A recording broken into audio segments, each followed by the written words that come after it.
Hello students. So once again for class 11th from Hornbill, very interesting, very important chapter, Silk Road. This chapter we can say comes under the genre travelogue. Yes, this is a travelogue.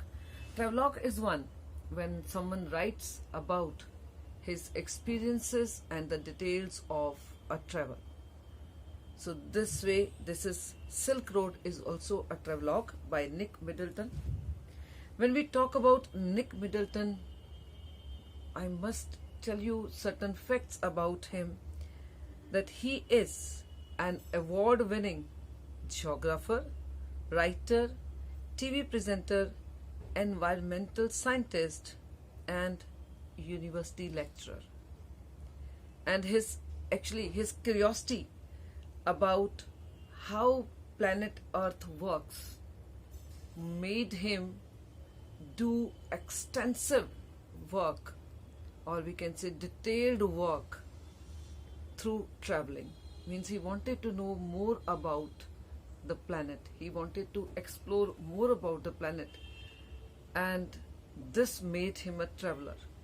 Okay, so then he started traveling to different countries, and he has started more than 50 countries, and his many books are we can say adapted to TV serials, to programs, even Geography Channel also has presented his papers. So this way he is a celebrity, and this part is once again his experience of Mount Kailash. He had heard a lot about Mount Kailash, but he himself wanted to take the, we can say, first-hand information and experience of Mount Kailash. So this part, we can say, is that experience of Mount Kailash. So let's start. Now here, when he starts his journey for Mount Kailash, he starts from Ravu. Ravu is a place where he lived for a few days with one of the families of that area. Okay, so, and here he is having one helper and one Seaton is the driver. We will see the characters. Okay, and I must advise, on the top of this page, this chapter, okay, on first page there is space over there. Okay, so you can fill this space by writing different names of the characters and different names of the places, because in any travelogue names are very important. Okay, so you can, this way you will have a mind map with you. So we start here Nick Middleton, he starts his journey now from Ravu. A flawless half moon floated in a perfect blue sky. On the morning we said our goodbyes. Extended banks of cloud. Now from here, actually from Ravu, early morning, maybe at the dawn time, they had planned to start. So he got up, he was ready to leave the place and to start their journey for Mount Kailash. Okay, from there. Extended banks of cloud, like long French loaves, glowed pink as the sun emerged to splash the distant mountain tops with a rose-tinted blush. Though it was very early in the morning, but somewhere the sun had already, we can say, in the sky, and though maybe directly they were not able to see the sun, but even then the sun rays were falling on the top of the hills, and that's why rose tinted blush. So the mountain tops were rosy tops because of the sun rays. And then extended banks of clouds in the sky also, though the sky was very clear, even then somewhere there were some clouds also, and the clouds were like long French loaves. Okay, so this is kind of shape. This is how he described the clouds. He described the sky, half moon was still there, and then though they could see the sun rays falling on the top of the mountain. Now that we were leaving Ravu, Lamo said she wanted to give me a farewell present. Lamo is one of the characters, maybe one of the we can say daughters of that family, okay, with whom he was living for a few days. So she said that she wants to give him a present, One evening, I had told her through Daniel that I was heading towards Mount Kailash to complete the Kora. Actually, there is one more character now, Daniel. Daniel is, we can say, his helper, okay, who will be translating also, because in this area, he doesn't know the language of this area. That's why Daniel is there to translate. So maybe through Daniel only she got to know that now this writer is going to start from Ravu for the Mount Kailash, because he wants to complete the Kora. Kora is, we can say, in Hindi we can use the word parikrama. Okay, so they are to take the round along the Mount Kailash. So this is Kora, and he wants to now do the Kora. That's why he was to start the journey from Ravu. So, and when this girl Lamu got to know that he is heading for Mount Kailash, so she said that you should now take many good warm clothes if you are going towards that Mount Kailash.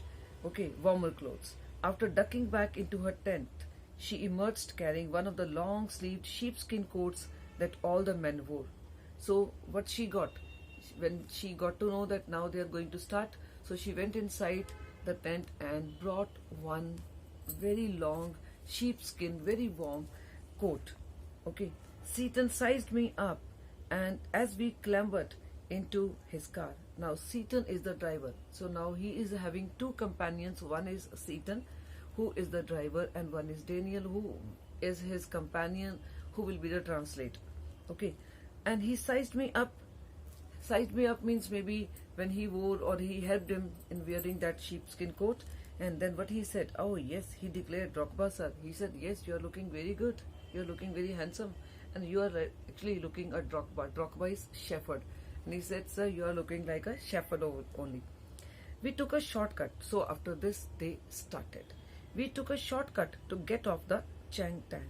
So this way you can make, mind map. You start writing on the top of this page. Okay, this is page number 74. Okay, we have started the chapter from page number 74, and on the top there is enough space. So you start writing. First word will be Ravu. From Ravu they started, then Chang Tang they took a turn, and the characters. Okay, one is that girl in that family, Lamo, then we can say Daniel, then Seaton along with the writer. So this way you keep on adding the names. Okay, we took a shortcut to get off the Chang Tang. Seaton knew a route that would take us southwest, almost directly towards Mount Kailash. So Seaton, the driver, he said, I know a route, okay, which can directly, this is shortcut, and which can directly take us to Mount Kailash. It involved crossing several fairly high mountains passes, he said, but no problem, sir. He assured us, if there is no snow. Okay, he said, sir, this route is good. Okay, there are fairly high mountain passes. It's not that very dangerous dangerous route. Okay, we can go through this route. Only thing is that there should be no snow. If there is no snow, then this route is the best route. What was the likelihood of that? I asked, not knowing, sir, until we get there. Then the writer asked, then what is the likelihood that, what do you think? Would there be any snow, or it will be clear route? And Seaton said, sir, we can't predict anything unless and until we reach over there. So from the gently rolling hills of Ravu, the shortcut took us across vast open plains with nothing in them except a few gazelles. Now when they started from here, now they were going for this straight shortcut route. So on the route they saw few things. So this can be your short question.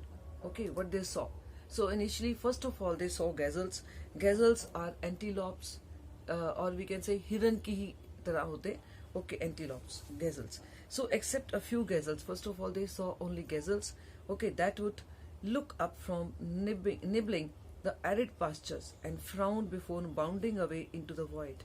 Okay, nibbling the arid pastures means dry areas, pasture जहाँ पर वो चरते हैं. Okay, चरने के लिए लेके जाया जाता है animals को. So they were just eating their grass, dry grass, and when they saw that okay, car is coming, they would be giving us that, they will get a sight so that we can pass. So this is what they saw, gazelles. Further on, where the plains became more stony than grassy, a great herd of wild ass came into view, and after that they saw wild ass. Seaton told us we were approaching them long before they appeared. Kyang, he said, pointing towards a far-off pile of dust. Actually, he said that we saw only gazelles, and after that, only Seaton first of all said that now you will see the wild ass. And he said, I did not see anything, but he had guessed it. Why? Because he saw actually dust storm, and he knew that this dust storm is because wild ass must be walking. Many wild ass or a big group of wild ass must be walking. That's why there is dust, and he could, because he was from that area, so he could judge it. Pointing towards a far-off pile of dust, when we drew near, I could see the herd galloping en masse, wheeling and turning in tight formation as if they were practicing maneuvers on some predetermined course. Now he said when we went near those animals, wild ass, I could see, yes, they were in large number, but they were very disciplined. Okay, they were the way they were walking, the formation. He said when I saw, I was feeling that yes, as if they are human beings and they understand everything. Okay, the way they were disciplined and the way they were walking on the one side of the road only. Okay, as if they are practicing maneuvers. Maneuvers actually is, we can say, some kind of movements, special movements for some special occasions. So he said, I saw that as if they were really practicing some movements and they were learning those, and this is how they were disciplined. Plumes of dust billowed into the crisp, clean air. So there was dust because of the walking of these so many wild ass together. As hills started to push up once more from the rocky wilderness, now this rocky area was almost over, and now again they were climbing the hills. Okay, so now what they saw, we passed solitary Drokbas tending their flocks. Now they saw Drokbas. Drokbas are shepherds. So they saw shepherds with their sheep and goats and all. Sometimes men, sometimes women. These well-wrapped figures would pause and stare at our car, occasionally waving as we passed. So I think many times even you might have seen this, that those people of that area, they will be waving at you when you are in the car. So this is what they saw, saw people doing this. When the track took us close to their animals, the sheep would take evasive action, veering away from the speeding vehicle. So he said the sheep were also, though they were walking in the middle of the road, but when they saw the car coming very near, they will be taking sudden turn towards one side, and they will be giving us that enough space so that we can go along. We passed now, after this, 3 you have noted down, I think now. 1 is gazelles, 2nd is wild ass, 3rd is Drokbas. Now, we passed nomads, dark tents, pitched in splendid isolation. Now, afterwards, when the hills now started, now they saw on one side or on the either side, they saw some tents. And these tents were nomad tents. I think you all know nomads. You might have read in your 10th class. Okay, usually with a huge black dog, a Tibetan Mastiff. So not only tents they saw actually Mastiff. Mastiff is a breed of dog. Very huge dogs they are, and they saw these dogs guarding those tents. Tibetan Mastiff standing guard. These beasts would cock their great big heads when they became aware of our approach and fix it in their sight. So he said when these animals, they got to realize that some car is coming, okay, so they will be, standing very erect, trying to look from which side this car is coming to protect the tents. As we continued to draw closer, they would explode into action, speeding directly towards us like a bullet from the gun, and nearly as fast.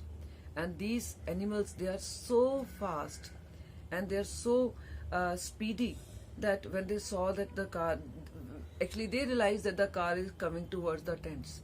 So if they realize that some car is coming towards the tent, they would jump at the car.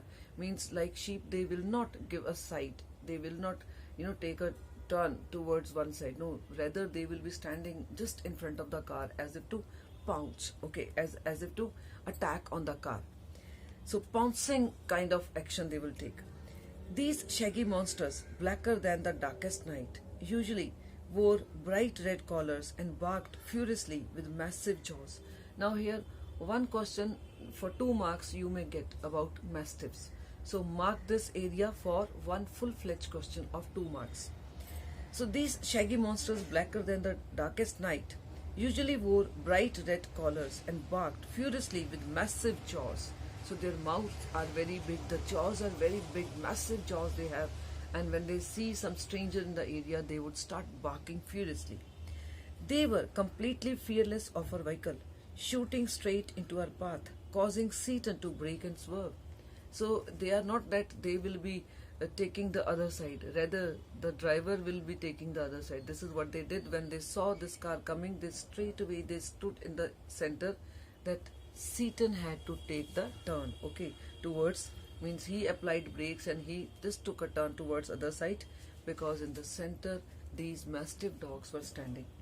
The dog would make chase for 100 meters or so before easing off, having seen us off the property. And what the dog did, when he said, naturally we were not going towards the tents, we were taking our route only, but even then they thought that we are coming towards them. That's why they even started following the car. And for few meters they followed the car, barking furiously. And when they were, they had this feeling that now when they were sure that yes, this car has gone, then only they came back to the tents. It wasn't difficult to understand why ferocious Tibetan Mastiffs became popular in China's imperial courts. Imperial means royal courts. He said, naturally, if you see these Mastiffs, you will get to know that why royal courts were always wanting to have Mastiffs as hunting dogs, brought along the Silk Road and ancient times as tribute from Tibet. So these are Tibetan dogs basically. So this Silk Road is a road which was trade route, we can say. Okay, so from one side silk would be trading, and from the other side other things, the cereals or maybe dry fruits, all these things were traded. Okay, so that's why this road was given the name of Silk Route. Okay, basically silk was taken from one place to another place. By now we could see snow-capped mountains gathering on the horizon.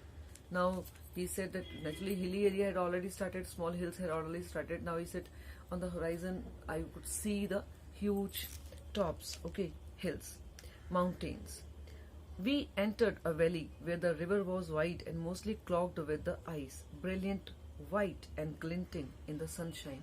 Now they entered into a valley where there was a big river also, but the river was so icy, means maybe it was the weather only that the water had clogged into ice, okay, frozen into ice. The river was having only ice, not the water. The trail hugged its bank, twisting with the meanders as we gradually gained height and the valley sides closed in. Now he said meanders is actually when the road is going like this only, curvy road, okay, many curves. Okay, so now he said, now we took the road. Naturally, we were in the valley, there was river, and along with the bank of the river, the road, this small road was going, and we were following that. And ultimately, at one point, the valley was over, and we were going higher and higher. The turns became sharper and the ride bumpier. Now here, the road was not very smooth road, that's why the ride was bumpier. Okay, and the turns, actually there were many turns which were very sharp. Few turns were very sharp. Seaton now in third gear as we continue to climb. Maybe Seaton just took the car in third gear only. Now maybe they wanted to slow down because they were going up and up. So in the third gear only, the track moved away from the icy river. Now they were coming away from the icy river, means the river was now going towards one side and they were going the other side, this way. Now in the third gear as we continue to climb, the track moved away from the icy river, laboring through steeper slopes that spotted big rocks daubed with the patches of bright orange lichen. So this can be pronounced as lichen, this can be pronounced as lichen. So this is kind of fungus. Now what they saw, that because this was very cold area, that's why they saw that on the hills there was this was fungi over there on the hills, and orange color fungi. In Hindi also we have this word amarbel, means which grow on its own. Okay, so fungi kind of. Now beneath the rocks, hunks of snow clung on in the near permanent shade.